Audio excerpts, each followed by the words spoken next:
Bonsoir, bonsoir à toutes et à tous. Merci d'être là. Merci aussi à ceux et à celles qui sont sur les réseaux sociaux, sur Internet et qui nous suivent en direct. C'est retransmis en direct.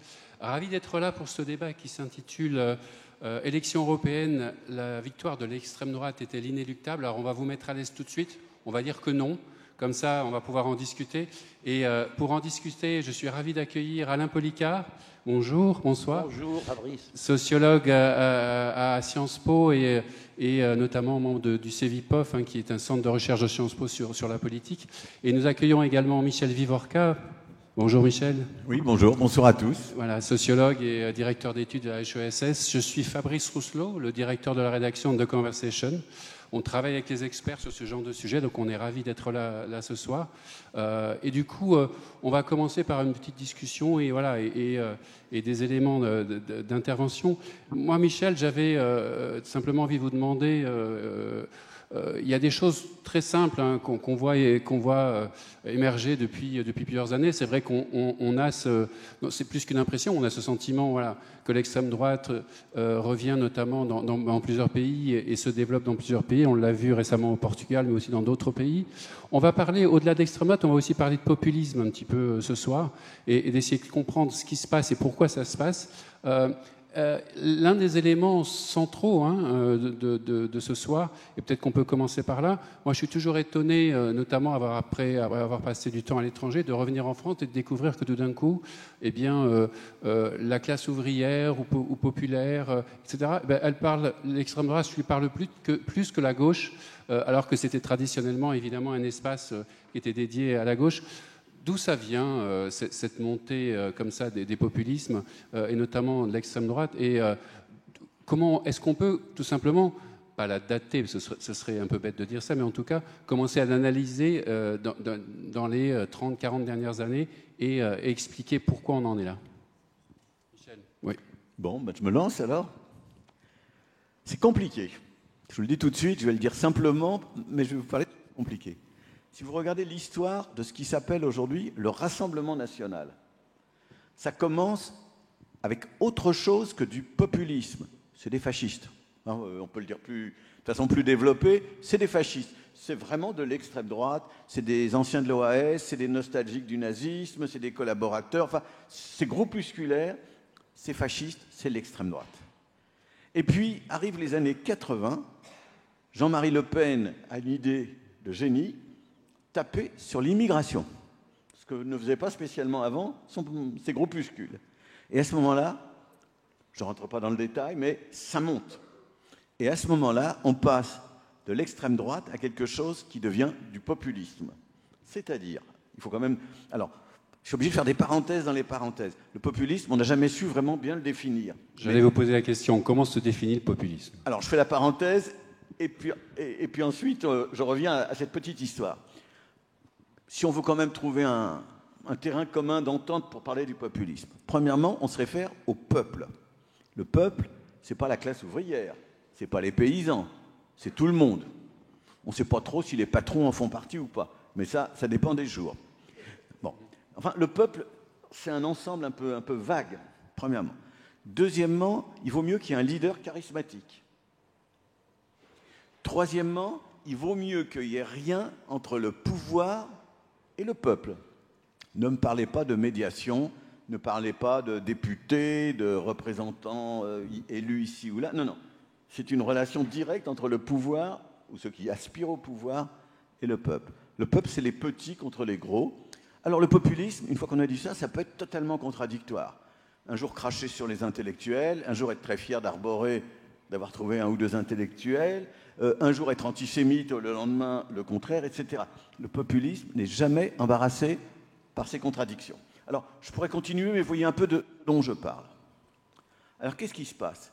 On a quelques groupuscules qui sont rassemblés sous l'étiquette Front National en 1972. Ça reste groupusculaire jusqu'en 83 à peu près.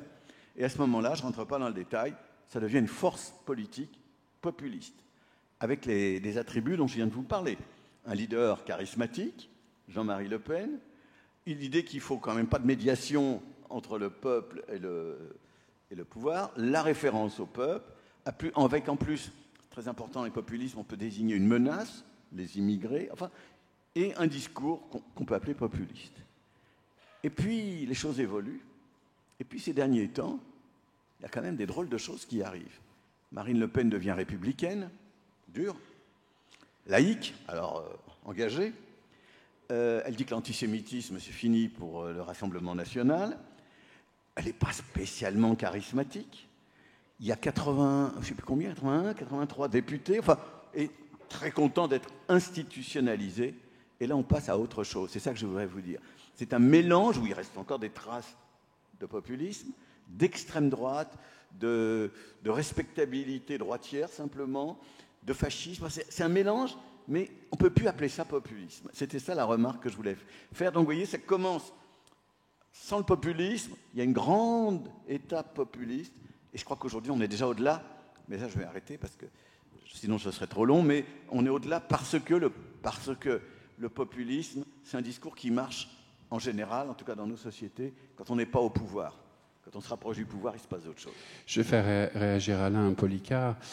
Du coup, est-ce qu'il y a un discours, est-ce qu'il y a des mots populistes? Est-ce qu'il y a un populisme de gauche, un populisme de droite? Expliquez-nous. Alors, effectivement, bon, Michel a déjà dit beaucoup de choses importantes, mais ce qui est intéressant, c'est de voir que Michel a centré son discours sur la situation française, mais ça n'est pas seulement la France, bien sûr. Ça touche non seulement l'Europe, mais beaucoup d'autres pays. Et quand on élargit à un autre continent, l'Amérique notamment, on voit que le populisme a des formes très différentes, puisque, comme vous le disiez, Fabrice, il y a un populisme de gauche, ce qui n'est d'ailleurs pas surprenant, parce que le terme populisme est un mot assez mal formé, mais enfin maintenant c'est trop tard pour se battre contre. Il se trouve qu'en 1870 environ, enfin dans les années 70, il était revendiqué à gauche par des paysans russes, et puis peu de temps après par des paysans américains surendettés. C'est-à-dire en fait c'était une proposition égalitaire, où il s'agissait de redonner le pouvoir au peuple. Alors ces choses-là, évidemment, ont beaucoup évolué. Ce qu'il y a de commun, et ça Michel l'a clairement évoqué, ce qu'il y a de commun, c'est l'insistance sur le peuple. Et pour le populisme de gauche, ce n'est pas la classe qui est importante, c'est le peuple. La différence, me semble-t-il, entre les deux populismes, c'est que dans un cas, le populisme de gauche, le peuple est à construire, c'est un horizon, et dans le populisme de droite, c'est un donné. Et ce dont on parle le plus souvent, bien sûr, c'est le populisme de droite. Le Rassemblement, enfin le Front National autrefois était d'ailleurs évoqué, tu l'as fait toi-même, comme un mouvement national populiste. C'est un mouvement nationaliste. Je dirais un mouvement, on peut le qualifier aussi de nativiste, au sens où ce qui importe, c'est l'origine. Le peuple est mythifié dans ses origines, et tout ce qui vient au-delà, par l'immigration par exemple, qui vient en quelque sorte bousculer les coutumes, les traditions, c'est considéré comme une dénaturation. Et donc, c'est une impureté. Donc c'est vrai que le discours populiste a souvent été, par exemple, contre la construction européenne. Aujourd'hui, c'est beaucoup moins net, d'abord parce que des populistes arrivent au pouvoir, on voit bien avec Meloni en Italie, mais aussi parce que ce qui importe, c'est surtout la question des frontières. Il faut se protéger, et par conséquent, il faut se protéger de tout ce qui paraît être dénaturé, comme je le disais. Et de ce point de vue-là, les minorités, quelles qu'elles soient, sont évidemment désignées, l'islam en particulier. Et ce qui est aussi est frappant, comme le disait Michel, c'est la transformation d'un certain nombre de valeurs qui peuvent être, ou les principes qui peuvent être attachés à la dimension républicaine, comme la laïcité, en valeurs d'identité. Si Marine Le Pen s'empare de la laïcité, c'est pour en faire une valeur qui va distinguer les vrais Français de ceux qui ne le sont pas et qui ne pourront pas l'être parce qu'ils n'ont pas les codes en quelque sorte nécessaires, parce que leur religion est supposée obscurantiste, etc. Donc je crois que c'est très important d'insister sur la mythification du peuple et l'insistance sur les origines. Michel, vous parliez tout à l'heure d'un point important autour de l'immigration. C'est-à-dire qu'il y a un déclic qui s'est fait, en tout cas un tournant qui s'est opéré avec l'immigration. Pourquoi l'immigration est au centre aujourd'hui, enfin en tout cas on a l'impression, mais c'est plus qu'une impression, c'est clairement un fait, au centre de tous les discours populistes, et pourquoi c'est devenu la pierre cardinale du populisme? C'est génial l'immigration.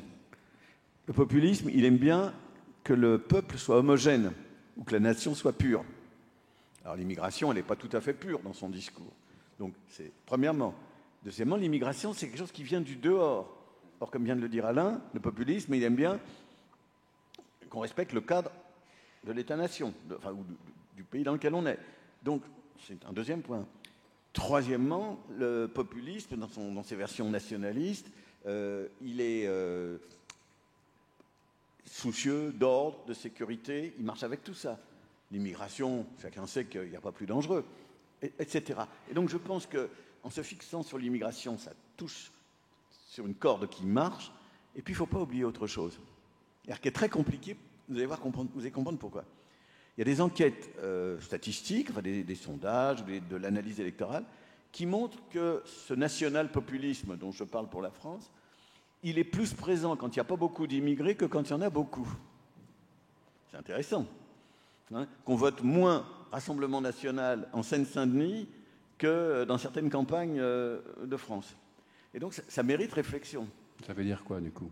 Alors pour moi, ça veut dire que c'est la construction imaginaire d'un problème, bien plus que l'expérience vécue d'un problème. Même si, évidemment, c'est jamais aussi simple.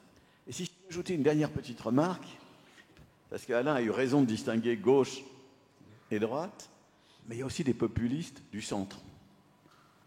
Et le populisme du centre, alors tu as évoqué l'Italie, Alain, l'Italie en a donné un exemple formidable, il y a déjà une quinzaine d'années, avec Beppe Grillo et le mouvement qui s'appelle 5 étoiles. C'est-à-dire, quand vous écoutiez, ça a un peu évolué, mais quand vous écoutiez 5 étoiles, ce mouvement, et que vous demandiez qu'est-ce qui va venir dans la phrase suivante, vous ne pouviez jamais dire ça va être plutôt de gauche ou ça va plutôt être de droite. C'était imprévisible, c'était un coup à gauche, un coup à droite, on mélangeait tout. Et si je faisais de la politique en France, ce dont je me garderais bien, je m'interrogerais sur le populisme d'en haut, tel qu'a pu, pour moi, le signifier le en même temps du chef d'État, qui en même temps qu'il disait en même temps, donc il n'y a plus de gauche, il n'y a plus de droite, où tout le monde est en même temps l'un et l'autre, et qui en même temps détestait les médiations, à commencer par les médiations syndicales. Dans cette salle ici, il y a quelques mois, au moment du mouvement sur les retraites, il y a eu beaucoup de réflexions, avec y compris des syndicalistes. C'était très intéressant de voir à quel point le pouvoir, alors d'en haut et de façon plutôt centriste, disait « je veux traiter directement avec le peuple » et les syndicats... Mais j'allais vous interroger là-dessus sur le fait qu'en fait, on dit de plus en plus, très bien, il a un discours de droite, du centre, etc., mais avec des accents populistes, Alain. Donc, il y a une récupération aussi quelque part. C'est-à-dire qu'on a l'impression que, et on parlera tout à l'heure des partis traditionnels, parce que je pense qu'il y a aussi un enjeu autour de la perte de pouvoir des partis traditionnels et comment les extrêmes, d'une certaine manière, ont récupéré la donne. Mais on se rend compte que tout d'un coup, tout le monde s'y retrouve d'une certaine manière dans le populisme et l'agrémente à sa façon de tel ou tel sujet pour simplement espérer en tirer des profits au moment de l'élection. Oui, enfin, ce qui est important, c'est de rechercher les causes profondes, et les causes profondes, c'est avant tout, me semble-t-il, la crise de la démocratie représentative. Le peuple, dans le populisme, le peuple, comme l'a dit Michel, représente tout ce dont on a besoin pour gouverner, puisque ce qui est mis en avant, c'est l'importance de la démocratie directe, c'est la méfiance à l'égard des élus, mais tout ça peut apparaître aussi comme une conséquence du populisme, d'ailleurs, comme tu le disais ce matin, mais c'est aussi une cause profonde parce qu'il y a vis-à-vis des partis de gouvernement une fatigue démocratique en quelque sorte. C'est-à-dire que le cercle de ceux qui peuvent exercer le pouvoir se réduit de plus en plus. Je parle de pouvoir même seulement législatif. Quand on regarde la représentation nationale à l'Assemblée, on s'aperçoit que c'est tout sauf évidemment égalitaire selon les professions, les catégories professionnelles. Donc on a un peu l'impression qu'on est exclu de toute façon du pouvoir, et quitte à être exclu du pouvoir, pourquoi ne pas faire confiance à quelqu'un qui dit représenter véritablement le peuple auquel on estime peut-être qu'on appartient. Enfin, il est certain que le discours anti-intellectualiste, anti-élite, anti-cosmopolitique de la plupart des partis populistes devrait nous attirer l'attention sur les dangers que cela représente. Mais encore une fois, c'est très important de voir que la démocratie représentative, et plus particulièrement la façon dont nous la gérons, nous, en France, puisque on a quand même le régime, parmi les pays dits démocratiques, un des régimes les plus, comment dirais-je, enclins à la démagogie par les institutions. C'est un point sur lequel je reviens souvent, parce que je ne désespère pas qu'un jour on adopte un régime parlementaire. Un régime parlementaire, c'est un régime qui a mauvaise presse, parce qu'on estime que, bien souvent, il est synonyme d'instabilité. Contre l'évidence, il y a beaucoup de régimes parlementaires, on les voit, qui ne sont pas du tout instables. Mais le pouvoir qu'a le président de la République en France est un pouvoir tout à fait exorbitant.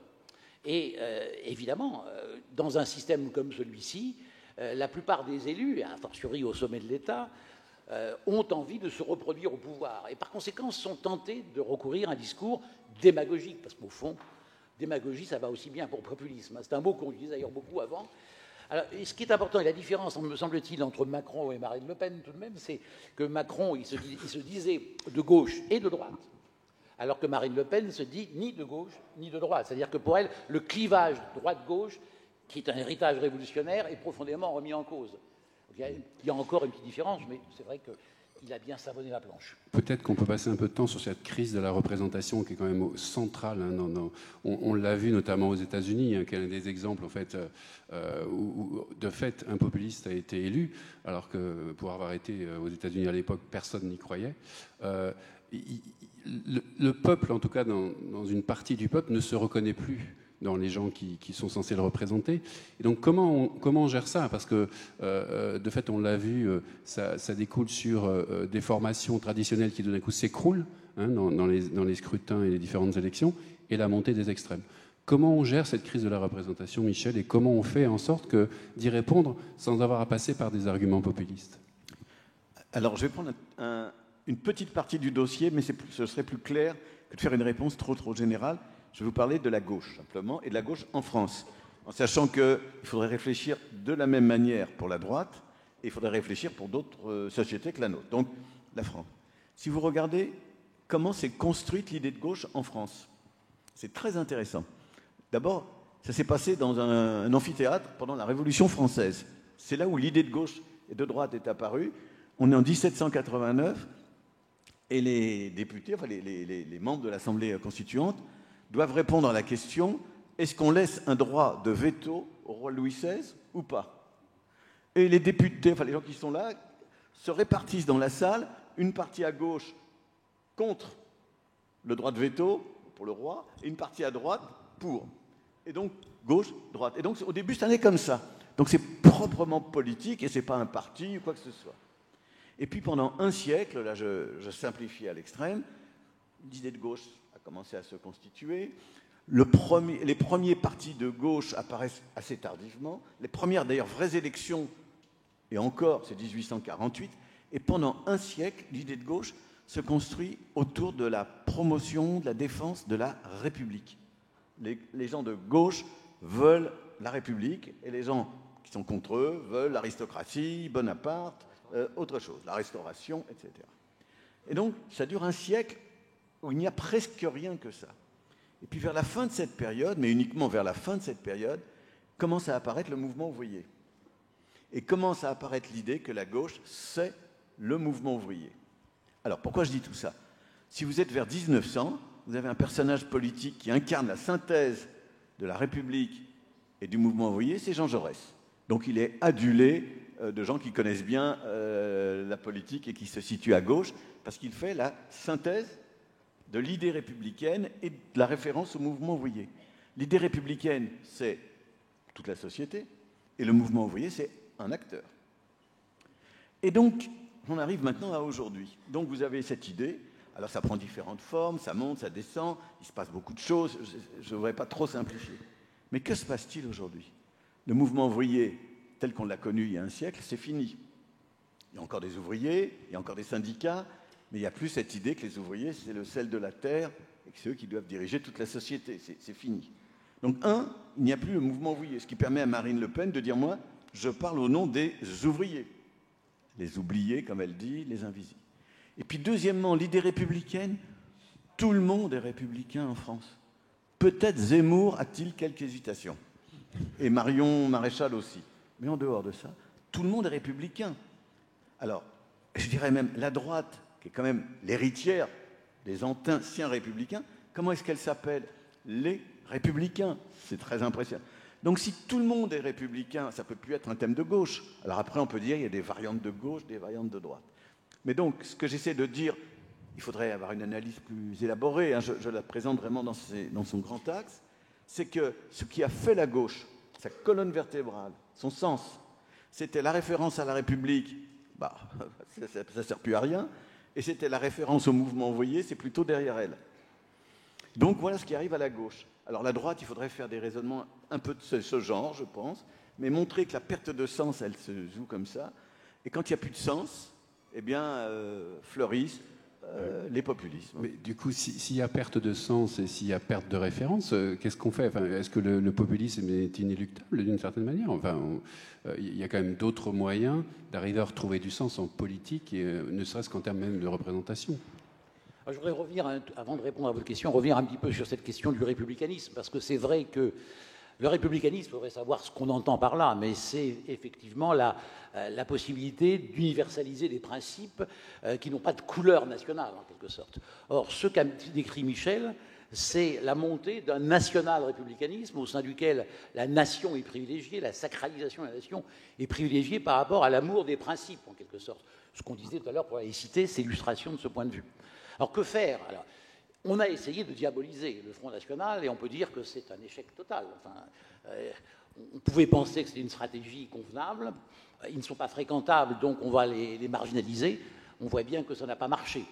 Donc, moi, je pense qu'il faut effectivement, ce qu'essayent de faire d'ailleurs les hommes politiques, s'adresser à tous, puisque au fond, l'électorat du Front National n'est pas, le Rassemblement National, pardon, n'est pas destiné à être toujours un électorat du Rassemblement National. Donc on peut leur parler, disent les hommes politiques. Et comment on leur parle alors? Alors le problème, c'est qu'on leur parle mal, parce que ce que font les partis de droite, notamment, et une partie de la gauche, c'est d'utiliser les mêmes thématiques.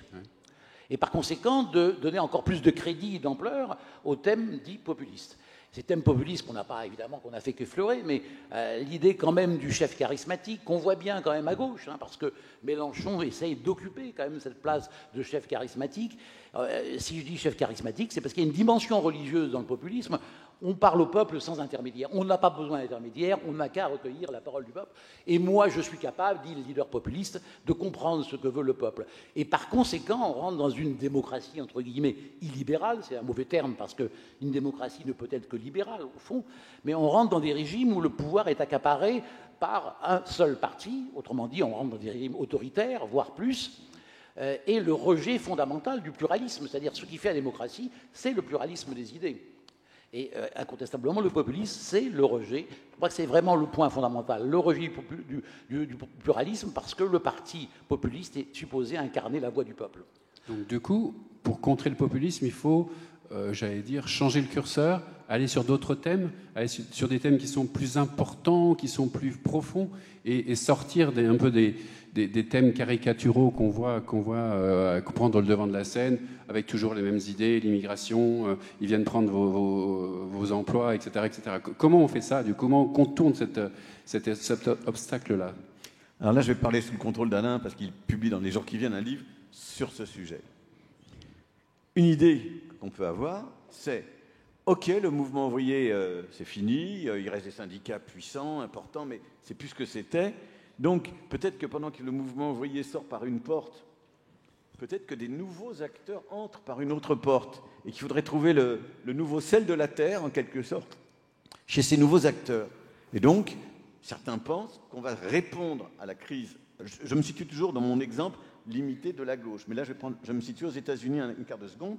Mais il faudrait parler davantage aux minorités, s'appuyer aux minorités, aux musulmans, s'appuyer sur les femmes. Alors, c'est évidemment pas une minorité, mais disons que c'est la moitié de la population qui est dominée ou qui a des problèmes très importants à résoudre ou à faire apparaître déjà. Et donc, l'idée, c'est je remplace le vieux mouvement social par les nouveaux mouvements sociaux. Voilà, pour le dire comme ça. Ça, c'est une idée qui existe. Simplement, regardez ce qui s'est passé aux États-Unis. Ça a été la tentative d'Hillary Clinton face à Trump. Bon. Et donc, ça ne marche pas. En tout cas, ces nouveaux mouvements, ces nouvelles contestations n'ont pas la force de monter au niveau politique au point d'entraîner des changements. Mais qu'est-ce qu'on voit? Et c'est pour ça que je dis que je parle sous le contrôle d'Alain Policar. On voit les milieux à mon sens, les plus conservateurs sentir qu'il y a là quelque chose qui se joue, qui ne leur plaît pas, et ils appellent ça wokisme. Alors moi, je fais partie des gens, mais Alain en parlera mieux que moi, qui pensent qu'il y a dans ce que les anti-wokistes appellent wokisme, qu'il y a des choses très positives. Et donc, et que c'est peut-être une des pistes à envisager. Mais je voudrais terminer sur un point. Je suis un peu trop long parce que, oui, il faut circuler dans plein de choses. Il ne faut pas croire que en politique, tout se passe vite. qui nécessitent du temps. Le mouvement ouvrier dont je viens de vous parler, il lui a fallu un siècle pour se construire. Le premier parti socialiste, le premier vrai parti socialiste, 1905. Mais les idées socialistes, elles existaient depuis les années 40, 1840.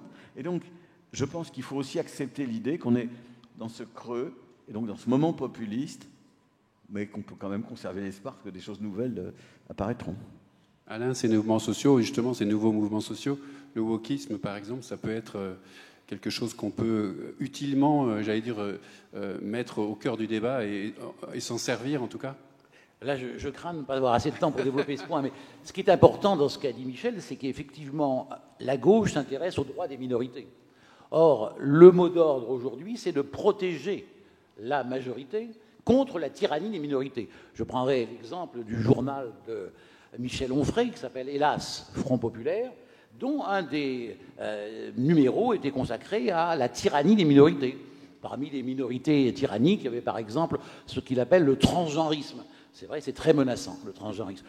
Donc, vous voyez, donc c'est un retournement tout à fait considérable. Alors, sur le wokisme, moi, je considère que le mot wokisme est un mot qui ne doit pas être utilisé. Moi, je parle de wokeness, c'est-à-dire de l'éveil naturel aux injustices, qui est un mouvement, je dirais, parfaitement normal de la démocratie. Le wokisme est une construction idéologique des adversaires du wokisme qui ont pignon sur rue. Et au fond, ils hétérodésignent. Ils désignent eux-mêmes ceux qu'ils veulent combattre, c'est-à-dire évoquistes, ceux qui ne leur convient pas. Alors, encore une fois, quand on regarde les choses de près, et notamment la culture de l'annulation, eh bien, la culture de l'annulation qui est reprochée à la gauche ou à l'extrême gauche, on s'aperçoit que c'est tout de même à droite, à l'extrême droite, aux États-Unis, en Inde, par exemple, qu'elle est véritablement en œuvre. Donc je crois qu'il y a ici une volonté chez moi, une volonté de démystifier ce discours anti-wokiste et de montrer, comme l'a dit Michel, que c'est quand même une occurrence du discours réactionnaire classique. Michel. Alors, il y a un point qui compléterait un peu tout ce dont on est en train de parler. C'est qu'aujourd'hui, l'idée de nation, elle semble, je ne dirais pas le monopole, mais enfin disons, elle semble être la propriété principale de l'extrême droite ou de la droite dure. Ça n'a pas toujours été comme ça. Et la réponse à la question que pose le directeur de The Conversation, elle est aussi là. Est-ce qu'il ne faut pas réfléchir autrement à ce que peut signifier l'idée de nation? En France, là aussi, si vous regardez la Révolution française, c'est pas tout à fait la nation, mais c'est pas très loin. C'est la patrie, c'est Valmy. C'est les gens qui vont défendre la nation contre les armées étrangères. Donc, et il y a eu des moments, tout au long du XIXe siècle, il y a eu par exemple un épisode très connu qui s'appelle le Printemps des Nations, qu'on appelle parfois le Printemps des peuples. Donc, des moments d'émancipation. Plus proche de nous, moi j'ai étudié il y a déjà assez longtemps, mais le mouvement Solidarność en Pologne, en 1980-81. Je ne vous parle pas de la Pologne d'aujourd'hui, je parle de celle-là. Mais c'était un mouvement qui parlait beaucoup au nom de la nation, mais qui était très progressiste, très émancipateur, très ouvert. Et donc, un autre aspect de la réponse aux problèmes posés, c'est comment se fait-il qu'on ait laissé l'idée de nation déraper de cette manière-là? Ce serait approprier, en fait, les thèmes qui sont importants. Oui, c'est très important, ça, parce que quand on regarde ce qui s'est passé sous la Révolution, en 92, il y a un décret de la Convention qui permet à des étrangers de devenir citoyens. Des étrangers extrêmement célèbres, Washington, Hamilton, Thomas Paine, et puis un personnage fantaisiste qui est un baron prussien qui s'appelle Anacharsis Cloots, oui, c'est un nom difficile à retenir, et ces gens-là sont considérés, ils sont élus, ces deux derniers, Paine et Cloots, sont élus à la Convention. Autrement dit, on peut être étranger et citoyen. Or, ce débat a été abordé notamment par la gauche dans les années, à plusieurs reprises, mais dès la fin des années 80, et on a toujours refusé d'accorder la citoyenneté, le droit manifesté par exemple par le droit de vote aux élections municipales, c'est pas grand-chose, aux étrangers.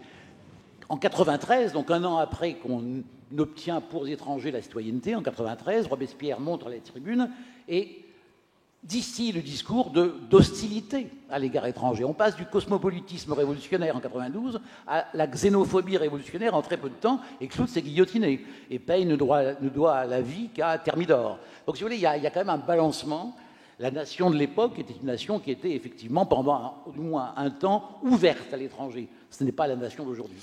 Avant de répondre aux questions de la salle ici, mais aussi des gens, hein, encore une fois, sur Internet, donc n'hésitez pas, on va me les communiquer tout à l'heure. Je voulais aborder 2 points. On a parlé, vous avez parlé tous les deux, de l'importance de la figure charismatique. Pourquoi c'est important un leader charismatique dans un cadre populiste?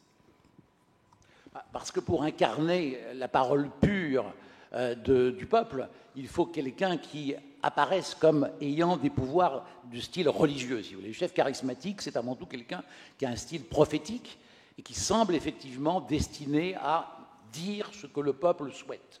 Alors, c'est vrai qu'on ne voit pas bien comment le populisme pourrait s'installer sans cette figure du chef, sur laquelle, à mon avis, tous les leaders populistes ont joué. Ils sont, en quelque sorte, ceux qui ont l'oreille du peuple. Ce sont ceux qui comprennent ce que le peuple veut. Mais alors, si par exemple, je prends l'exemple des États-Unis, j'y étais il n'y a pas très longtemps, il y avait un article d'un républicain modéré dans le New York Times qui expliquait, en fait, Trump, c'est un culte. Et on n'arrive pas à en sortir. C'est-à-dire qu'on peut donner tous les éléments les plus raisonnables qu'on veut sur ce monsieur, on n'arrive pas à en sortir. Il trompe les gens parce que prétendre qu'il va régler tous les problèmes du peuple, c'est évidemment faux. Par contre, il y a une dimension de culte. Michel, c'est difficile de s'opposer à un culte en tant que tel. Est-ce que c'est ça le populisme quelque part? C'est aussi un culte? C'est tellement difficile que même si le chef populiste apparaît corrompu, a fait des malversations, se comporte mal dans sa vie sexuelle, que sais-je, ça fait rien. Je veux dire, c'est très fort, cette identification. On n'y croit pas. Hein, et on n'y croit pas. Bon. Et puis, par exemple, quand ça va mal, on s'identifie. C'est fusionnel, il y a une identification au chef, et donc... c'est ça aussi l'absence de médiation. L'absence de médiation. Si on est dans un pays où il y a un parlement, des députés, un sénat, ça discute beaucoup, ça fait des lois, etc., le chef charismatique, il n'a pas tellement sa place. Le chef charismatique, il a sa place quand le lien est direct et qu'il l'incarne. Et que c'est très difficile de le casser, de le briser, parce que, je le redis, les populistes ne sont jamais embarrassés par leurs contradictions. Alors, le chef charismatique... Excuse-moi. Non, le chef charismatique, il est la parole du peuple contre les élites. Les élites sont ceux qui ont réellement, dans l'esprit du peuple, et ce n'est pas tout à fait faux, accaparé le pouvoir. C'est-à-dire qu'il n'y a pas une égalité de chance d'être un représentant du peuple dans nos sociétés démocratiques. Et donc la démocratie, finalement, est contestée. Alors, si je pose une question un peu provocatrice, est-ce qu'il peut s'y retrouver, le peuple, d'une certaine manière, après tout? On a quelqu'un en face de nous qui nous promet de régler nos problèmes. Est-ce que, d'une certaine manière, pourquoi pas, j'ai en face de moi quelqu'un qui a l'air de me parler directement, j'y vais. Est-ce qu'il peut s'y retrouver, le peuple, ou est-ce que c'est une tromperie quand même sur le fond? Si on prend les choses telles qu'elles se passent concrètement, quand on doit voter pour un parti ou une personne de ce type, populiste, on regarde quand même ce que cette personne promet. Donc il y a des programmes, il y a des déclarations, il y a des promesses. Et c'est vrai que tous les gens qui critiquent aujourd'hui le Rassemblement national, d'un côté disent on est inquiet tout le thème, immigration, laïcité, islam, d'un côté, et puis d'un autre côté, est-ce que vous avez vu leur programme économique? Voilà ce qu'il dit. Et là, on est quand même ici à l'invitation du printemps de l'économie. Et donc, il faut quand même regarder les programmes économiques de ces gens-là. Et là, moi, je ne suis pas un économiste, donc je me garderai bien d'être précis. Mais enfin, tout ce que j'entends dire, c'est que c'est très casse-gueule ce qu'ils proposent, ou ce qu'ils promettent. Hein. Et donc, moi, je pense que... Mais l'électorat, il s'en fiche, lui. Parce que, pour tout ce que vient de dire encore Alain, il fera confiance, il votera. Mais la réalité, c'est que ce sont des expériences qui peuvent mener droit dans le mur économique. Ce qui fait que quand ils se rapprochent du pouvoir, les phénomènes populistes se transforment pour devenir un petit peu plus sérieux. On a l'exemple argentin aussi, qui est vraiment où il y a eu toute promesse de tous ordres, et là, il y a difficulté après difficulté, il n'y arrive pas. Alain, la réalité rattrape. Est-ce que la réalité, quelque part, rattrape le populisme à un moment ou à un autre? On regarde quand même l'exemple argentin et le péronisme. Finalement, le péronisme, il a quand même fait pas mal d'années au pouvoir. Il a duré. Hein, et la tentation péroniste en Argentine est toujours présente, à ma connaissance. Donc, en fait, le problème, c'est que la réalité n'est pas quelque chose qui va en quelque sorte tromper la foi de ceux qui croient en la parole populiste. Rien ne vient la démentir, en quelque sorte. Et l'exemple de Trump, évidemment, est facile. C'est quand même quelqu'un qui incarne tout le contraire de ce à quoi le peuple pourrait aspirer. Je ne prétends pas dire ce à quoi le peuple pourrait aspirer. Mais en tout cas, ce n'est pas Trump qui l'incarne. Et pourtant... Ça, c'est vrai. Après, il y a un élément qu'on oublie souvent dans la victoire de Trump, c'est qu'il y a un élément central, c'est qu'il a réussi à faire voter des gens qui ne votaient pas. Et ça, c'est important aussi. C'est-à-dire que, encore une fois, dans le discours, alors après, comme on dit, la réalité peut aller dans l'autre sens, mais il y a une promesse de quelque chose, et cette promesse, quelquefois, suffit à faire voter des gens qui étaient éloignés de toute démocratie. Donc il y a un côté comme ça, et peut-être qu'il faut en inspirer en dehors du populisme, avoir des arguments qui disent aux gens, vous savez quoi, je vais me déplacer, je vais aller voter, peut-être pour la première fois ou la seconde fois, mais je vais le faire. Donc il y a cet élément, comment est-ce qu'on peut de nouveau inciter les gens à se déplacer? On sait que la participation est l'un des sujets importants de nombreux scrutins. Et comment est-ce qu'on peut de nouveau réinventer une image de la politique et de la démocratie qui fait que plutôt que de répondre à tous les populistes qui courent, on va aller voter pour des raisons positives parce qu'on se retrouve dans quelque chose. Il y a des mesures simples qui consistent à raccourcir la durée des mandats, à interdire le cumul des mandats et faire en sorte qu'on n'ait pas l'impression, qui n'est pas seulement, hélas, qu'une impression, que les mêmes se reproduisent au pouvoir et que nous n'avons jamais notre mot à dire. Donc avec le populisme, on aura peut-être notre mot à dire, se dit-on, parce qu'au fond, ce que les plus défavorisés voient, c'est qu'ils ne profitent pas de ce régime démocratique. Et par conséquent, ils considèrent que l'immigration va remettre en cause le partage des bénéfices, le partage des acquis sociaux. L'idée que les immigrés bénéficient d'avantages sociaux dont ils ne bénéficient pas est une idée très ancrée. Elle est évidemment fausse, mais elle est très ancrée tout de même. Et quand un gouvernement comme le gouvernement du président de la République actuelle prend des mesures de restriction de la protection sociale des plus défavorisés, notamment des étrangers, ce sont des mesures populaires, populistes et populaires. Et Michel, on peut les trouver, ces arguments, pour faire en sorte que les gens se déplacent aux urnes, mais avec une vision positive de ce que peut être le futur. Oui, moi je pense qu'il faut que le mouvement s'associe dans l'autre sens. Il faut que les acteurs politiques aillent, quand il y a des acteurs politiques, qu'ils aillent vers les gens. Obama, sa campagne victorieuse, la première, avait été très, très intéressante, parce qu'elle se faisait à deux niveaux. Ça a commencé par Internet, donc il y avait le niveau relations structurées par des réseaux Internet et ce genre de choses, mais le deuxième niveau, c'était une fois que des gens étaient bien formés, bien préparés sur Internet, on leur disait maintenant vous allez parler à vos voisins, vous allez, etc. Et donc je pense que la politique d'aujourd'hui, elle a beaucoup souffert aussi de cette désaffection des élites politiques par rapport, j'allais dire, aux vrais gens, par rapport au peuple. Et donc, alors, les marchés, le contact, etc., c'est très important. Aujourd'hui, la com remplace trop la com politique de la télé, ça remplace trop, je trouve, cette réalité. Et il y faut des gens qui ont été préparés, qui ont été formés, il faut des idées, il faut des programmes, enfin, il faut beaucoup de choses qui ont, je crois, assez fait défaut ces dernières années. La com, c'est vrai qu'on a l'impression qu'ils sont tous auto-remplaçables d'une certaine manière. Voilà. Est-ce que là, il y a un effort à faire également sur le fait que, plutôt que d'aller essayer de vidanger un peu tout ce système populiste et de les récupérer, de faire des programmes qui soient plus interpellants pour les gens et qui permettent de répondre à de vraies questions? Ça serait l'idéal, mais c'est plus facile à dire qu'à faire. C'est pour ça qu'on est là, on est assis là. Ce qui est intéressant, c'est qu'effectivement, les réseaux sociaux jouent un rôle extrêmement important. Alors, ils peuvent jouer un rôle positif, comme Michel l'a dit pour Obama, mais ils jouent aussi un rôle extrêmement négatif, dans la mesure où ce qu'on appelle les fake news se développent sur les réseaux sociaux. L'erreur a une durée de vie bien plus importante qu'au 19e et même au début première moitié du 20e siècle, depuis que c'est généralisé l'informatique, si vous voulez. Donc, les réseaux sociaux jouent un rôle, si vous voulez, de maintien dans l'erreur qui est considérable. Alors, aux États-Unis, c'est caricatural, puisque il y a des tas de gens qui croient que la Terre est plate, toujours, et qui expérimentent le fait qu'elle est plate, qui en meurent parfois, d'ailleurs. Ça, c'est vrai. Il reste une dizaine de minutes qu'on va prendre des questions dans la salle. Je vais en profiter, je mets mes lunettes pour saluer les gens qui nous regardent, en effet, sur Internet. Un groupe d'étudiants du lycée Georges de la Tour Nancy, une classe de seconde de l'Institut Notre-Dame de Nice, un groupe de France Terre d'Asile et un groupe du Supérieur Paris. Donc merci d'être présents sur les réseaux sociaux. Est-ce qu'on a des questions dans la salle? On en a plein de questions. La jeune fille juste là, je crois qu'elle a été la première à réagir. Il faut peut-être passer le micro. Voilà.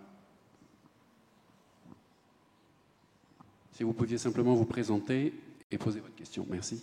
Bonjour tout le monde. Vous m'entendez? Faiblement. On vous entend sans le micro, mais on vous entend. Très bien. Alors, je me présente, je m'appelle Mélissa et je suis en master d'études européennes à la Sorbonne. Donc, je réalise mon mémoire sur les élections européennes de 2024 et la communication politique de Jordan Bardella. J'ai un peu une double question. La première, ce serait de savoir est-ce que vous considérez Jordan Bardella comme le leader charismatique du Rassemblement national?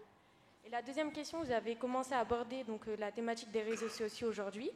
Et je voudrais savoir, par exemple, Jordan Bardella, il a créé un compte Jeunes avec Bardella pour les élections européennes de 2024. Et dessus, on voit bien deux éléments constitutifs du populisme qui a été mis en avant par M. Pierre Rosanvallon. Donc, d'une part, c'est le régime des passions et des émotions, et de l'autre, c'est la représentation de l'homme-peuple. Pensez-vous qu'aujourd'hui, les réseaux sociaux sont devenus l'outil de communication politique privilégié pour les populistes qui permettent une segmentation accrue du public visé et aussi une exposition plus importante de leur discours? Une première question remarquable, et faites attention à la façon dont vous allez répondre, parce que est-ce que Jordan Bardella est le leader charismatique du Rassemblement national? Je réponds à la deuxième question. Ah, c'est plus facile. Non, mais je vais répondre à la première aussi. Bolsonaro a montré qu'on pouvait effectivement faire une campagne victorieuse par les réseaux sociaux. Donc c'est effectivement possible et je crois que c'est extrêmement tentant pour les populistes d'agir ainsi, de ne pas se confronter au débat. Parce que qui débat dit pluralisme et le pluralisme n'est pas considéré comme une valeur à privilégier. Jordan Bardella, je ne vais pas répondre sur lui en tant que tel parce que je vais faire un petit cours de sociologie élémentaire. Avant Rosanvallon, il y a quelqu'un qui s'appelle Max Weber. Max Weber, il a théorisé la question du charisme. Et contrairement à ce qu'on croit assez souvent, ce n'est pas quelqu'un qui est doué de charisme. Est-ce qu'Hitler avait du charisme? Non, on lui prête du charisme. C'est-à-dire qu'en fait, le charisme, c'est une dimension qui est prêtée par ceux qui écoutent le leader. Et si Bardella est écouté, il aura le charisme que, éventuellement, certains vont lui prêter. Alors, en tant que tel, moi, personnellement, je suis assez insensible au charme politique de Bardella. Je pense qu'il a les dents très très longues, mais je pense qu'effectivement, il est un rival sérieux dans l'ascension à la nouvelle candidature de Marine Le Pen, ça c'est clair. Hein. Michel, c'est vrai qu'on voit déjà poindre le contest, on va le dire en mauvais français, Bardella, Marine Le Pen, parce que voilà, est-ce que ce sont aussi des choses qui vont jouer, qui vont peser leur poids? On est en 2024, pardon. Ouais, c'est 1900. Non, on est en 2024.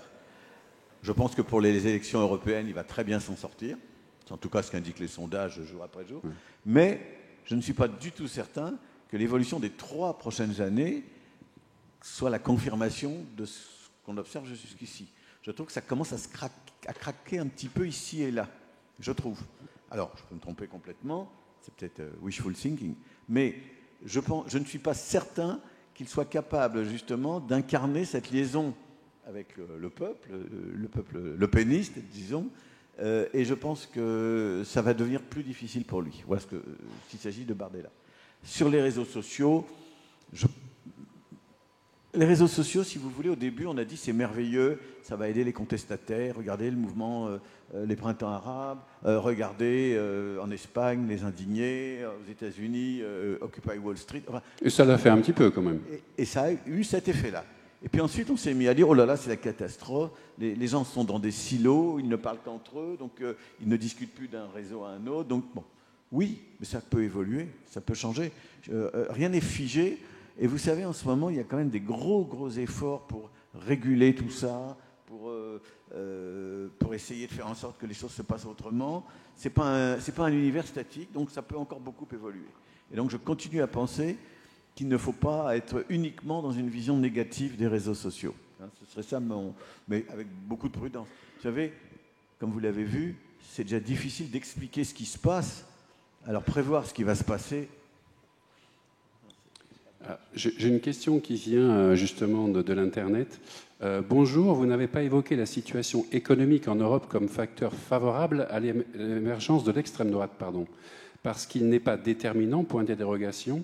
S'il y a des cycles d'apparition des extrêmes, pourquoi arrive-t-il? On l'a un petit peu évoqué, mais c'est vrai qu'il y a un contexte économique favorable, on va dire ça comme ça. Ah bah oui, c'est vrai qu'en période de pleine croissance, le populisme était bien plus réduit, évidemment. Dans la mesure où on imagine que les fruits de la croissance sont également répartis et que les plus pauvres vont en bénéficier, la tentation populiste n'a pas de terrain sur lequel elle va s'inscrire. Mais la personne qui pose la question a raison et nous avons tort de ne pas l'avoir évoquée. Je vais nuancer, non pas contredire, mais nuancer. Si vous regardez l'Europe populiste des 40 ou 50 dernières années, vous apercevez qu'en Suisse, qui n'est quand même pas un pays spécialement pauvre ou en crise, il y a un mouvement de ce type-là. Vous apercevez qu'en Norvège, qui croule sous le pétrole, je ne sais pas quelle est la situation exacte aujourd'hui, mais enfin, des ressources considérables, il y a un mouvement populiste de ce type-là. Et à l'inverse, jusqu'à peu, parce que les choses bougent un petit peu en ce moment, mais des pays qui avaient connu une très grosse crise économique, l'Espagne en particulier, n'avaient pas de phénomène de ce type. Et donc, je pense qu'il faut éviter d'avoir une image trop globale ou trop définitive du lien avec l'économie, qu'il peut y en avoir un, il n'est certainement pas aussi simple que ça, pas aussi direct, et qu'on peut être dans un pays riche avec du populisme ou dans un pays pauvre sans populisme, pour le dire vite. Donc un peu de nuance pour conclure, Alain Policar. Non, mais Michel a raison. La Suisse est une démocratie populiste, au fond, puisque la démocratie directe est quelque chose d'institutionnalisé. Mais oui, les nuances que Michel a apportées me paraissent bien fondées, oui. Bah, écoutez, l'heure a passé très vite, donc je voulais remercier à la fois Michel Vivorca et Alain Policar. Merci à tous. On les applaudit. Et on va passer à un débat de journalistes, si on peut dire comme ça, et sur un peu les médias et le populisme. Merci encore.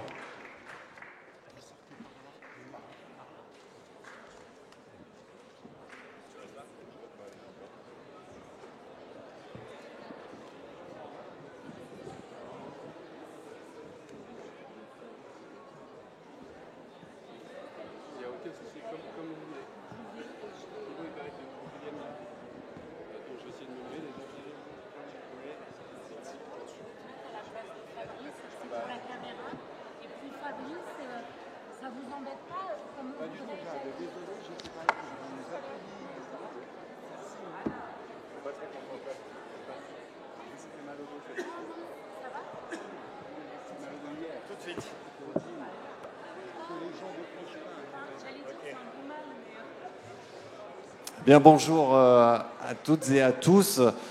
Donc effectivement, on enchaîne avec une suite de cette table ronde sur la montée de l'extrême droite et des populismes, avec un débat de journalistes, un focus sur le rôle de la presse. C'est vrai qu'on a beaucoup parlé des réseaux sociaux, des médias sociaux jusqu'à présent, avec Michel Vivorca et Alain Policar, et on a assez peu parlé du rôle des médias traditionnels. Et donc pour en parler, j'accueille trois journalistes, donc Fabrice Rousselot, que vous connaissez déjà, qui est donc directeur de la rédaction de The Conversation France, qui est par ailleurs mon supérieur, puisque je suis chef de rubrique économie de The Conversation. Franck Dedieu, qui est directeur adjoint de la rédaction de l'hebdomadaire Marianne, qui d'ailleurs vient de lancer une nouvelle formule il y a 15 jours. Le numéro 3 va sortir cette semaine. Et puis enfin, Jade Grandin de l'Épervier, Bonjour. qui est correspondante à Bruxelles pour le journal L'Opinion. Vous représentez tous les trois des titres qui sont partenaires de cette 12e édition du Printemps de l'économie. Alors, pour rebondir sur ce que disaient les sociologues Alain Policar, Michel Vivorca à l'instant, c'est vrai qu'ils ont évoqué le fait que les médias sociaux avaient pu permettre aux partis populistes de désintermédier, de s'adresser plus directement à la population, aux électeurs. Mais quel est le rôle, voire la responsabilité des médias traditionnels, des journaux en place dans cette montée-là aussi? Fabrice, je vais commencer par toi. Tu connais très bien les États-Unis. Par exemple, sur quel a été le rôle des médias américains dans la montée du Trumpisme en 2016. Le rôle des médias américains dans la montée du Trumpisme, c'est qu'ils ne l'ont pas vu, tout simplement. Juste une anecdote très, très, très rapide. J'ai animé un débat une semaine avant les élections aux États-Unis avec une éminente journaliste du New York Times qui a assuré à tout le monde qu'il n'y avait aucune chance que Trump soit élu parce qu'en fait, il ne représentait rien, etc.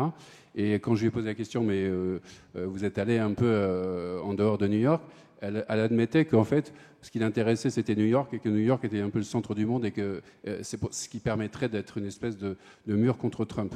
Donc il y a une responsabilité des médias, oui. CNN, par exemple, lors des élections de 2020, eh bien CNN donnait la parole à Trump toutes les 30 secondes, et on faisait de Trump parce que ça faisait de l'audience, tout simplement. Donc la responsabilité des médias, elle est simple, elle est de traiter, en fait, quand il y a des élections, etc., c'est de traiter les sujets tels qu'ils sont, de manière factuelle, d'arriver à comprendre un peu quels sont les sujets importants, de ne pas forcément surfer sur ce qui fait de l'audience, ce qui est l'un des gros sujets des réseaux sociaux. Hein. On sait comment les réseaux sociaux surfent sur des algorithmes et des mots qui sont des mots voilà, qui provoquent la passion, on va le dire comme ça, on va rester dans l'euphémisme, c'est plus souvent la polémique, les attaques, etc. Donc si on reste un peu en dehors de ce qui fait l'écume un peu de l'actualité et qu'on va dans l'importance des sujets, ben là on est à notre place et on ne fait pas le jeu de tous ceux qui veulent faire en sorte que tel ou tel sujet soit mis à la une parce que ça fait partie d'un agenda politique, tout simplement. Jade, vous me disiez un peu la même chose sur cette responsabilité de couvrir les frasques des populismes dans cette course à l'audience pendant qu'on préparait cette table ronde. Pas vraiment. Déjà, moi, je différencie toujours quand on dit les médias, de quoi on parle.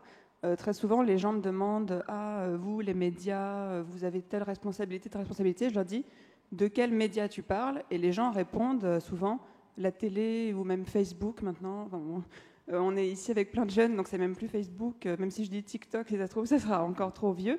Mais souvent, quand les gens disent les médias, ça veut dire plein de choses. Donc déjà, moi, je travaille dans la presse, qui est un média écrit où il y a beaucoup d'informations. Et j'ai tendance à... Et c'est de la presse payante, donc déjà, tout le monde ne peut pas la lire.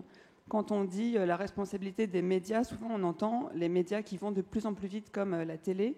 Et un autre défaut que j'aimerais souligner, j'ai un peu la responsabilité pro-média, c'est que souvent on va reprocher aux médias ce qu'on reproche à la société, c'est-à-dire lors de la première campagne de Trump, c'est pas uniquement les médias qui se sont trompés, c'est tout le monde. C'est-à-dire quand on demandait à beaucoup de gens, peut-être pas vous, mais beaucoup de gens qui vivaient aux États-Unis, qu'est-ce que vous en pensez ? Beaucoup de gens disaient ça ne passera pas. Et donc très souvent, les médias vont être le bouc émissaire où on va dire, puisqu'il y a tel problème, c'est la responsabilité des médias. Après, sur que peuvent faire les journalistes, il y a un vrai problème qui est en effet, quand on a un candidat comme Trump qui fait le buzz chaque jour avec des vidéos qui peuvent être très drôles, en tant que citoyen, ça peut faire peur, mais en tant que spectateur des réseaux sociaux, même moi, je consomme des vidéos de Trump qui peuvent me faire rire parce que c'est un grand personnage. Comment vous faites quand vous êtes un média ? Est-ce que vous ne couvrez pas ? Il ne faut pas non plus prendre les gens pour des enfants en leur disant « Regardez, Trump est mauvais ». Il faut dire « Voilà ce qu'il fait et à vous de vous faire votre propre jugement ». Donc, différencier les médias et expliquer à quel point on est dans une position difficile en tant que journaliste face à des populistes qui créent le buzz parce que c'est difficile de choisir de ne pas les couvrir. Et quand on les couvre, il faut faire attention à ne pas tomber dans l'infantilisation. Franck, vous confirmez cette position difficile ? Je suis d'accord avec Jade pour dire que le monde des médias n'est pas un monolithe. Il y a une variété des médias et il y a tout de même une pluralité des opinions, des lignes,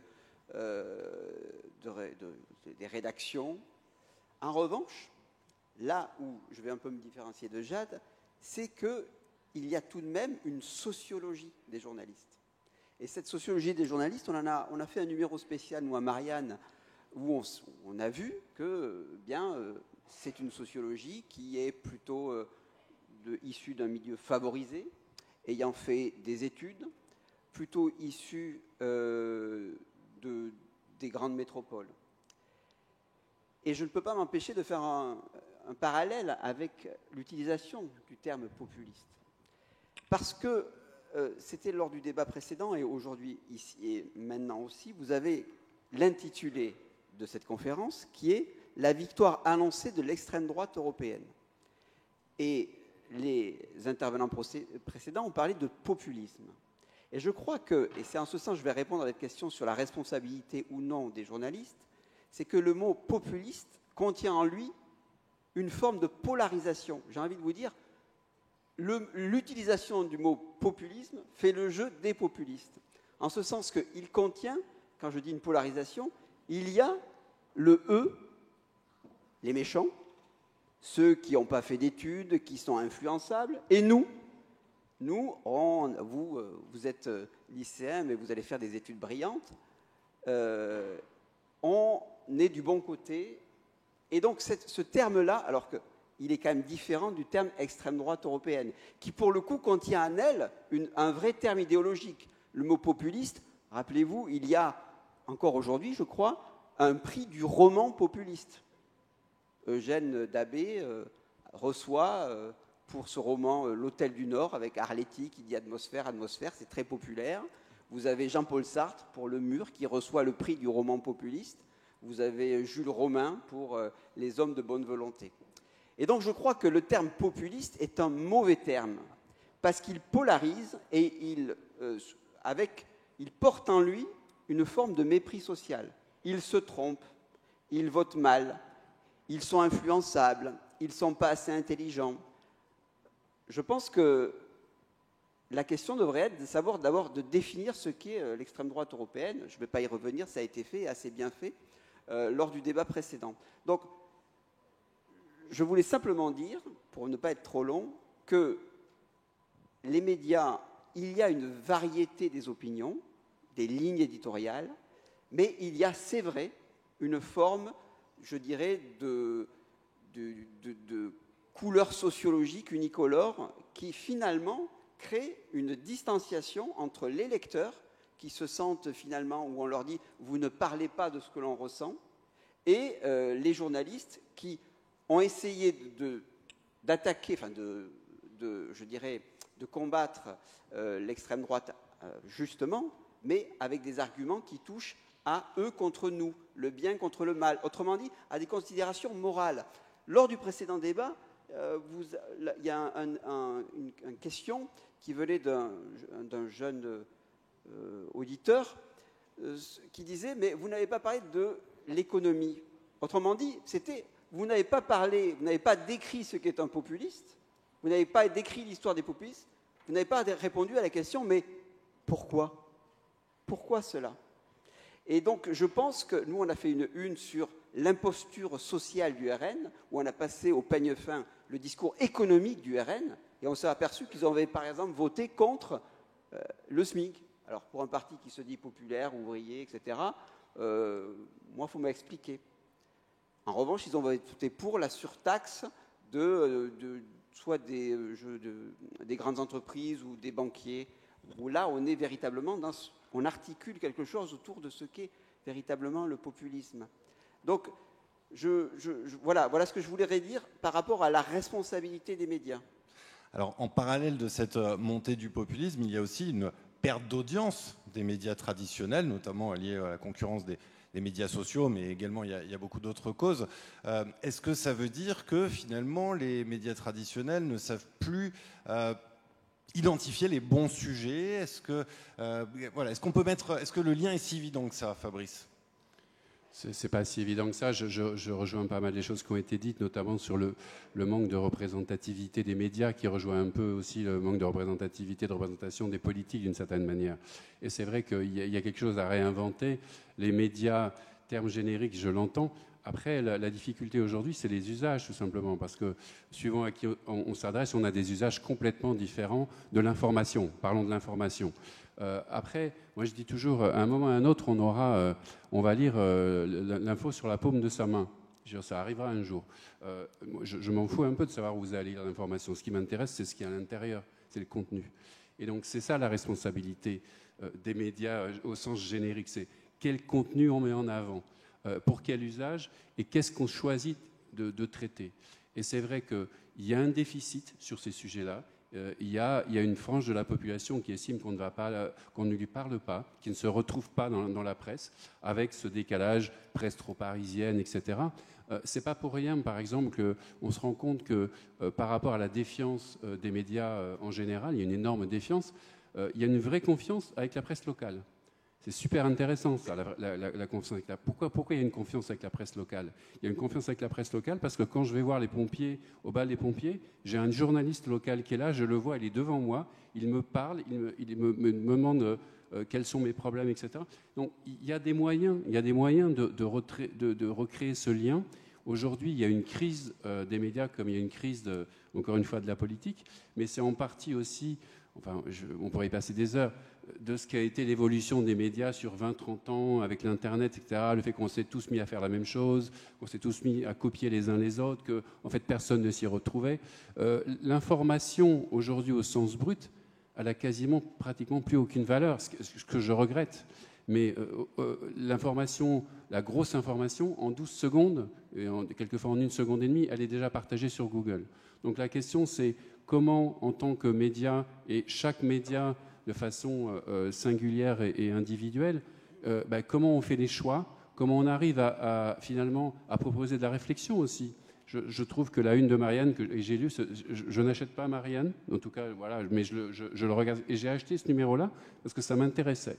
Et c'est une démarche, c'est la bonne démarche. C'est-à-dire, on nous dit, vous êtes populiste, populaire, etc. Allons regarder.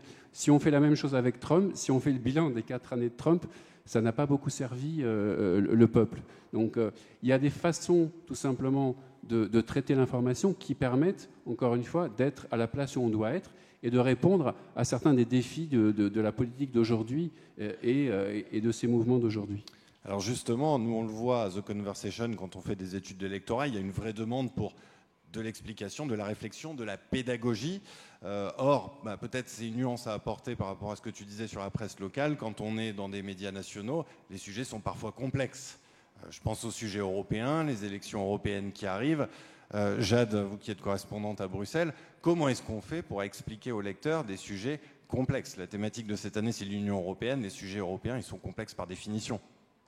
C'est un vrai dilemme au quotidien de savoir comment je rends des sujets européens intéressants, parce qu'il y a un paradoxe total qui est qu'il y a de plus en plus de choses importantes qui se décident à Bruxelles, donc Bruxelles où il y a les institutions européennes, et pour autant, c'est un peu sous couvert. Par exemple, moi, je suis dans le service international de l'opinion, donc il y a un peu un paradoxe. En fait, c'est comme si j'étais une reporter à l'étranger, alors que je couvre de la matière qui va concerner les Français au quotidien, comme est-ce que vous avez le droit d'acheter une voiture avec un moteur diesel, l'immigration, par exemple, on en a beaucoup parlé. En fait, il y a une loi européenne qui s'est décidée en même temps que la loi française, qui était beaucoup plus importante que la loi française.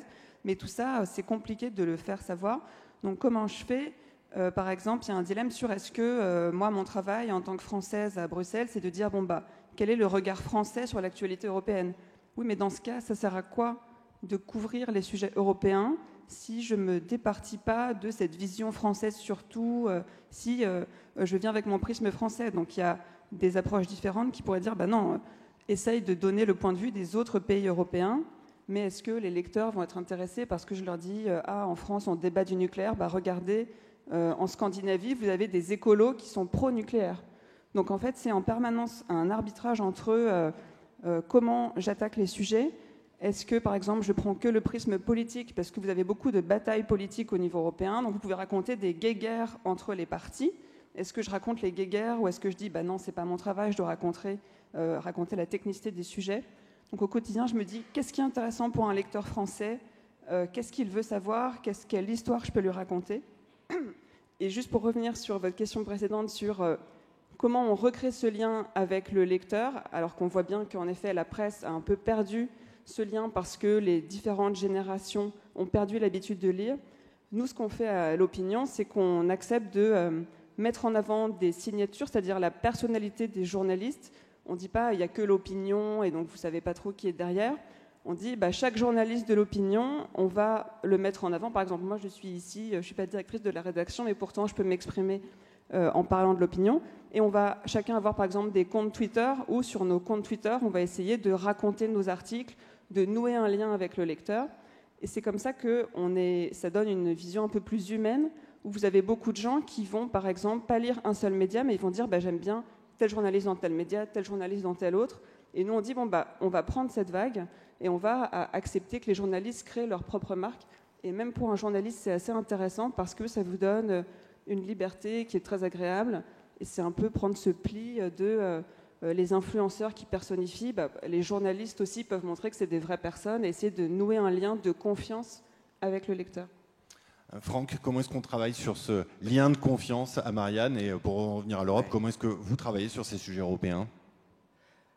Alors, longtemps on s'est dit, et précédemment à mon arrivée à Marianne, c'est quelque chose qui est très ancien, vous connaissez tous ça, l'Europe, franchement les gens ça ne les intéresse pas. Il se trouve qu'en 2005, lors du traité constitutionnel, moi, je parle pour moi, j'ai été surpris par l'intérêt que portaient les citoyens pour ces sujets-là. Et je crois que ce n'est pas une question de complexité des sujets européens, qui effectivement peuvent prendre une allure un peu technique, un peu réglementaire, un peu administrative, mais j'expliquerai, je dirais, l'appréhension du lecteur à l'égard de l'Europe par, je dirais, quelque part notre génome français qui est celui du politique. C'est-à-dire que le réel, en France, n'est pas le résultat d'une libre confrontation entre l'offre et la demande sur un marché, sur plein de marchés, et puis ça crée, par l'intermédiaire du pouvoir, des équilibres de pouvoir, des équilibres de prix, une réalité. En France, ce qui intéresse les gens, c'est la politique, c'est-à-dire la capacité à maîtriser son destin. Et je crois que ce pourquoi les Français ont du mal à s'intéresser aux questions européennes en dehors du moment où justement on fait de la politique, c'est parce qu'ils ont l'impression que, quelles que soient les décisions qu'ils prennent, ils ne sont plus maîtres de leur destin à l'échelle européenne. Regardez, on a fait un papier il y a quelques semaines à Marianne, je fais beaucoup de pub pour Marianne, hein. Bon, on a fait un papier où on a disséqué le vote des parlementaires européens français sur le traité de libre-échange avec la Nouvelle-Zélande. Ça peut vous paraître un peu rébarbatif comme sujet, traité de libre-échange avec la Nouvelle-Zélande. N'empêche que c'est une véritable vision du monde. Et il se trouve que l'immense majorité des Français ont voté contre. LR, les Républicains, ont voté contre, l'espèce de résurgence un peu protectionniste.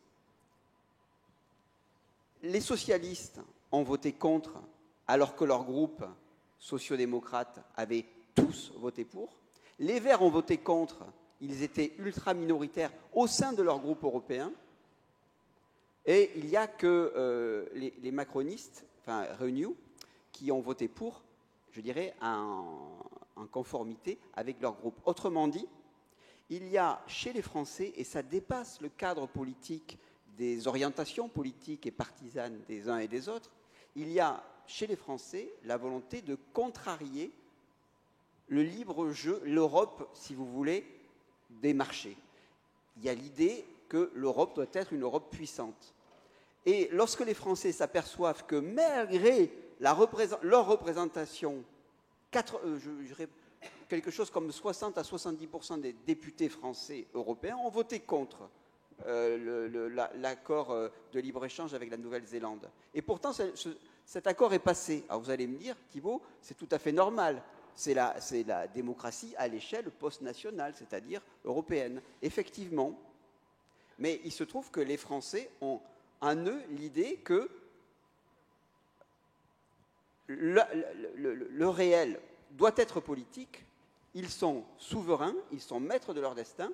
Et après tout, ça peut se faire à l'échelle européenne. C'est la thématique d'Emmanuel Macron qui parle de souveraineté européenne. Alors, les Français, ils disent plutôt oui, puisque après tout, l'idée du peuple qui a la maîtrise de son destin, alors ça ne se fait pas à l'échelle nationale, ça se fait à l'échelle européenne. C'est sa thématique, mais au moins, il parle à quelque chose qui est au fond des Français. On a parlé précédemment de la Révolution française, c'était l'idée de prendre son destin en main. Pourquoi les Français ne s'intéressent pas à l'Europe ? Parce qu'ils ont l'impression que, quels que soient les députés qu'ils conduisent au Parlement européen, et quel que soit leur vote au traité constitutionnel, eh bien, ça ne les intéresse pas. Alors, qu'est-ce qu'on peut faire, nous ? Effectivement, vous avez raison, il y a l'idée de se dire, on va plutôt parler aux Français de leurs problèmes concrets.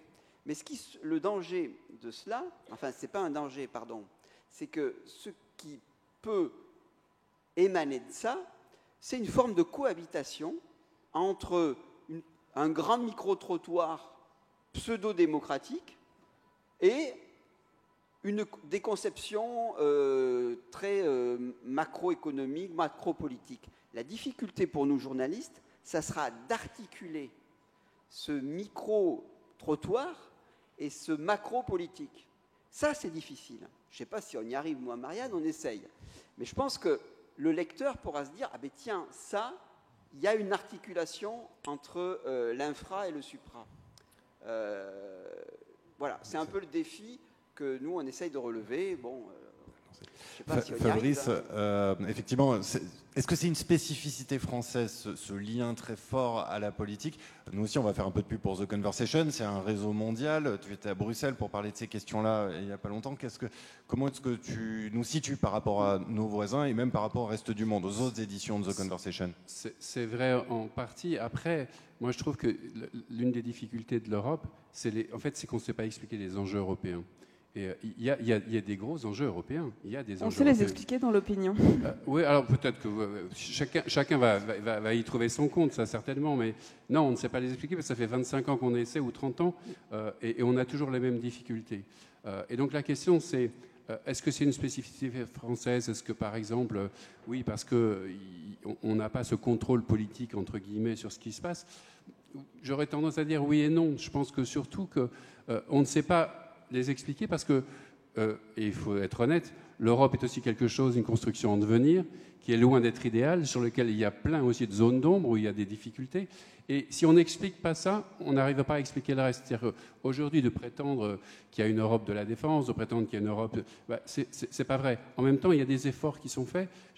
On parlait tout à l'heure du sujet de l'immigration, qui est central dans les thématiques populistes d'extrême droite, etc. L'immigration au niveau européen, si on arrivait à expliquer quels sont les enjeux et si aussi l'Europe prenait ses responsabilités, ça pourrait changer beaucoup de choses. Et je pense qu'on est toujours dans cet entre-deux où on a cette difficulté à la fois à mettre en valeur les enjeux qui sont les enjeux européens, où l'Europe elle-même a des difficultés. Si on n'arrive pas à admettre que l'Europe a des difficultés à se construire sur certains sujets, qu'il y a aussi un brouhaha politique européen qui est difficile quelquefois à décrypter pour les opinions nationales, on n'y arrivera pas. Donc, mais si on arrive à mettre en perspective tout ça, sur des enjeux... moi, je trouve que c'est intéressant, par exemple. On a commencé, quand est intervenue l'agression en Ukraine, tout d'un coup, l'Europe a pris une valeur auprès du public. On s'est posé des questions. Oh là, enfin, l'Europe existe. L'Europe existe sans les crises aussi. Donc, est-ce qu'il n'y a pas un déficit d'information sur ces enjeux? Est-ce qu'il n'y a pas un déficit d'information sur la construction européenne, ce que ça veut dire, comment elle se construise? Qu'aujourd'hui, je prends aujourd'hui dans la salle, qu'on m'explique la différence entre la Commission européenne, le Conseil, le Parlement, etc. Là, je suis prêt à prendre toutes les réponses dans la salle, mais il y a cette volonté aussi, on doit faire ce travail d'explication des enjeux, des institutions. À chaque fois qu'on parle de l'Europe, et ça fait 30 ans, à chaque fois, il faut faire un petit mode d'emploi. À quoi sert le Parlement européen? À quoi sert le Conseil européen? À quoi sert la Commission européenne? Et quelque part, si on doit faire ça à chaque fois, c'est qu'on l'a mal fait la fois d'avant. Mais pour autant, je pense que c'est pas si compliqué. C'est-à-dire, moi, je suis arrivée à Bruxelles il y a 1 an. J'ai aussi dû réviser. J'ai dû réviser. C'est quoi le Conseil de l'Europe, le Conseil de l'UE, le Conseil européen? Et j'ai honte à le dire, mais je pense que j'ai fait des erreurs dans mes premiers papiers sur Conseil de l'UE, Conseil européen. Enfin, j'ai dû vraiment travailler dessus pour le comprendre. Donc pour moi, c'est normal que les gens ne le comprennent pas. Et justement, j'ai découvert que ce n'est pas des sujets si compliqués que ça. Il suffit, quand on écrit un papier, de dire le Conseil qui représente les 27 États membres en expliquant, par exemple, on peut ne pas dire Conseil, parce que c'est compliqué, on peut juste dire les ministres européens ont décidé ça, les chefs d'État ont décidé ça. Et j'essaie dans mes papiers de d'écrire ce que moi j'aurais voulu lire quand je suis arrivée il y a 1 an. Et je suis assez optimiste sur le fait qu'il y a des journalistes qui se donnent chaque jour pour faire des choses compréhensibles. Et je pense qu'on peut tout expliquer. Ce n'est pas des sujets trop techniques. C'est juste que, enfin, à mon avis, il faut arrêter de faire peur aux gens.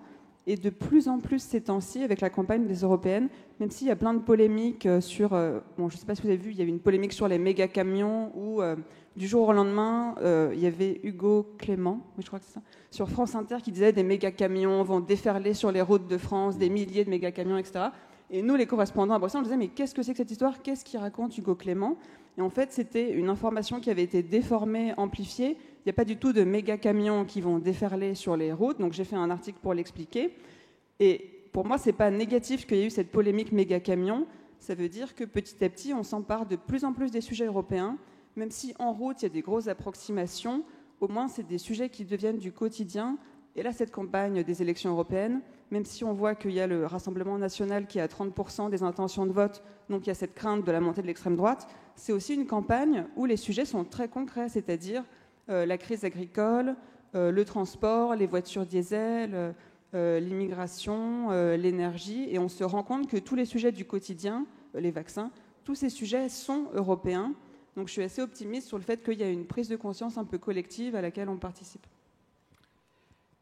Je vais revenir sur ce que je disais, c'est-à-dire que les lecteurs et les électeurs ont pris conscience que l'Europe était au cœur de leur vie très concrète lorsqu'il y a des problèmes avec la crise agricole ou également la crise sanitaire, mais ils ont aussi pris conscience qu'ils ne pouvaient pas changer et qu'il y avait un blocage institutionnel absolument majeur. Alors on ne va pas rentrer sur des considérations trop techniques, mais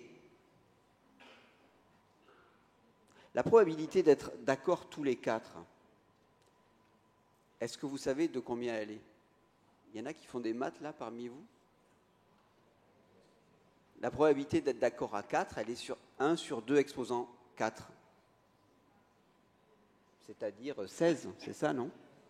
Je suis nul en maths. C'est 16? Un 16e. 16e. La probabilité d'être d'accord à 27, elle est de 34 millions. Alors vous allez me dire, non mais attendez, la diplomatie... Ça s'appelle la politique. Ah ben voilà, ça s'appelle la politique.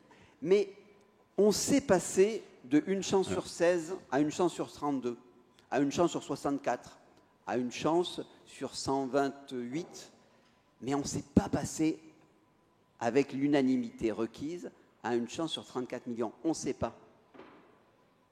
Et donc comme on ne sait pas, eh bien on prend le plus petit dénominateur commun, on édulcore tout, on technicise tout.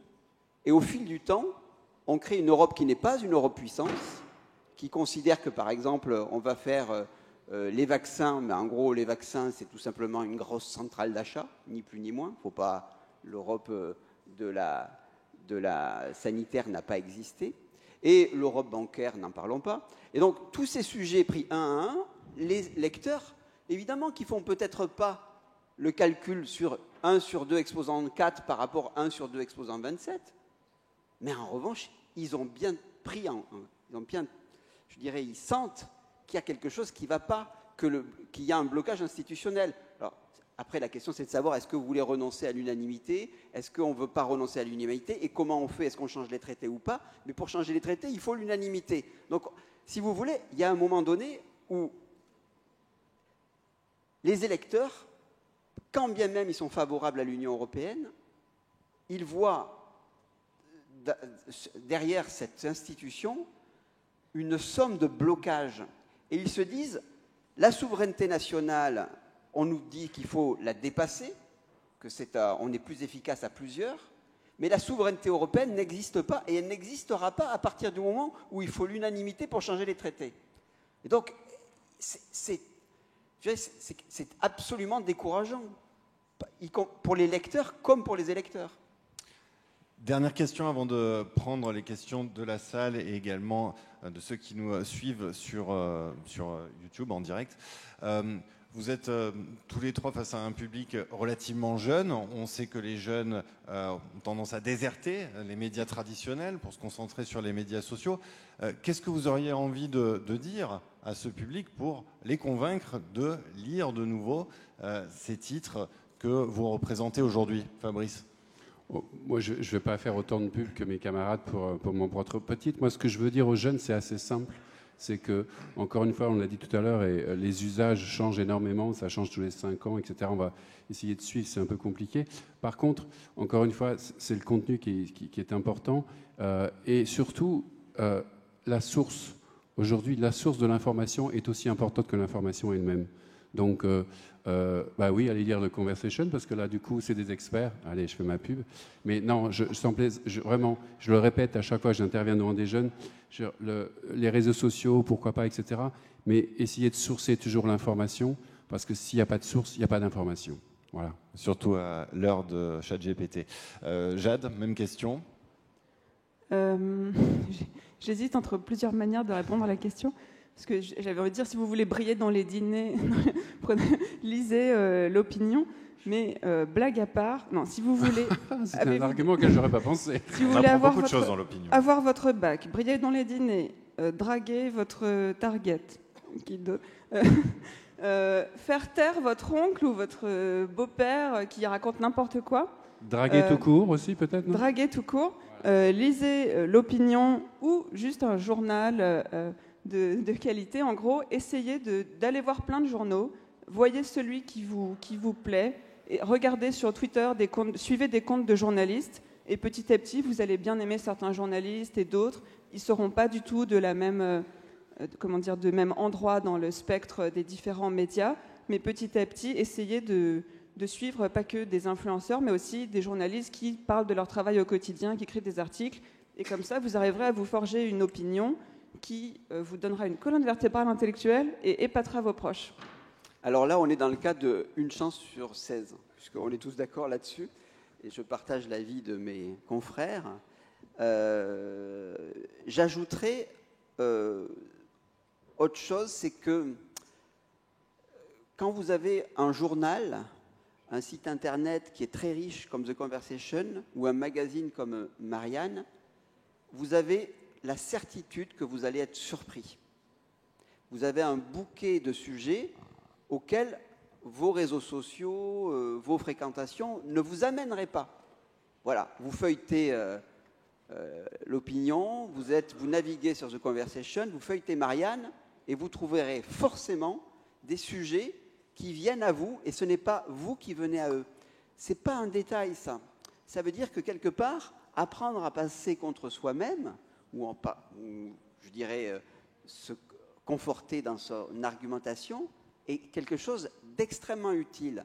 Jade est un peu utilitariste, mais elle n'a pas tout à fait tort. Lire la presse, ça sert aussi à penser contre soi-même et à être surpris, à faire des découvertes. Parce que moi, bien sûr, je suis sur les réseaux sociaux, j'y suis assez peu, mais je me balade avec le petit geste, vous savez, et je m'aperçois que j'ai du mal à trouver des tweets, des posts qui me surprennent. Je finis par me créer un univers qui m'enferme. Et donc, je vous suggère de lire la presse parce que ça sera bien pour vous aujourd'hui et ça sera bien pour vous demain. Il y a un retour sur investissement, Jade, qui est très bon. Merci à tous les trois. On va passer donc à la séance de questions-réponses avec le public. La première question, elle est en ligne. C'est pas vraiment une question, c'est plutôt une suggestion.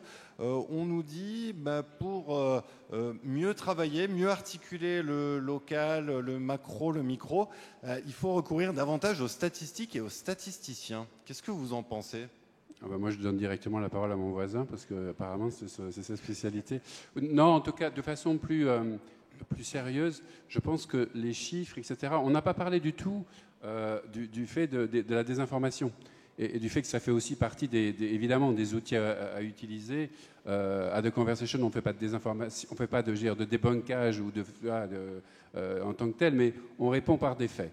Donc si on a des faits, si on a des chiffres, si on a des éléments, évidemment qu'il faut les donner, c'est important, et ça permet de remettre tout simplement les faits à un niveau tout simplement informatif. Encore une fois, si on revient sur l'immigration, entre la perception et les faits, il y a un fossé qui est énorme. Donc c'est vrai qu'on peut parfaitement utiliser, et il faut utiliser des chiffres, des statistiques et des éléments factuels qui permettent justement d'être dans un univers beaucoup plus réaliste que ceux qu'on nous propose. On va juste prendre cette question-là parce que malheureusement on est déjà au bout du temps imparti. Allez-y. Est-ce que vous pouvez parler très fort ou alors non, c'est bon. Voilà. Oui, alors juste concernant la première élection de Trump, moi j'avais fait sonner mon réveil à 2h45 et avec ma compagne américaine, on avait suivi deux débats sur 3 entre Trump et Hillary Clinton. Par ailleurs, j'avais amené ma compagne américaine écouter Pascal Boniface. Pascal Boniface, directeur de l'IRIS, je pense que tout le monde connaît. Et Pascal Boniface, c'est pas un gros facho. Il avait dit la chose suivante, une phrase très importante. Il avait dit, le meilleur entre Trump et Hillary Clinton, le meilleur continuateur de la politique internationale, parce que moi ce qui m'intéresse c'est Trump. Parce qu'en fait, Hillary Clinton, c'était warmonger, c'était un va-t-en-guerre absolu, quoi. Mais alors, ce qui s'est passé avec Trump, et je pense qu'il y a le même phénomène avec Éric Zemmour, le RN, c'est qu'à force de faire une pression comme ça, et il y a pas mal de gens qui ont voté Trump en secret. C'est-à-dire que des gens qui déclarent qu'ils vont voter démocrate et qui votent en secret. Donc, à force comme ça de stigmatiser, un peu de faire de la moralisation, ça, je dirais on aboutit à un phénomène antidémocratique où les gens votent. Il y a beaucoup de Noirs qui ont voté en secret Trump parce que s'ils disent qu'ils votent Trump, ils se font casser la gueule par leur communauté. Et je peux vous dire qu'il y a des Kabyles. Éric Zemmour, c'est un Kabyle. Je peux vous dire qu'il y a des Kabyles qui ont voté Éric Zemmour. Et je peux vous dire qu'ils ont bien fermé leur gueule, parce que si jamais ils disent tout haut qu'ils votent Éric Zemmour, ils se font casser la figure. Donc, ce que je veux dire, c'est que cette moralisation permanente de dire « oulala, c'est méchant ». Si je comprends bien, au creux, votre question, c'est est-ce que la presse, les médias traditionnels souffrent trop de partisanisme? S'il y avait eu Trump à la place de Biden, il n'y aurait pas eu de guerre en Ukraine. Et s'il y avait eu Hillary Clinton à la place de Trump, on aurait eu la Troisième Guerre mondiale. Bon, on va vers autre chose, mais voilà. Est-ce que les médias sont trop partisans? Je ne vais pas répondre sur le fond, mais pour le dire très vite, la moralisation, ça n'a pas de sens aujourd'hui, c'est l'information qui a du sens.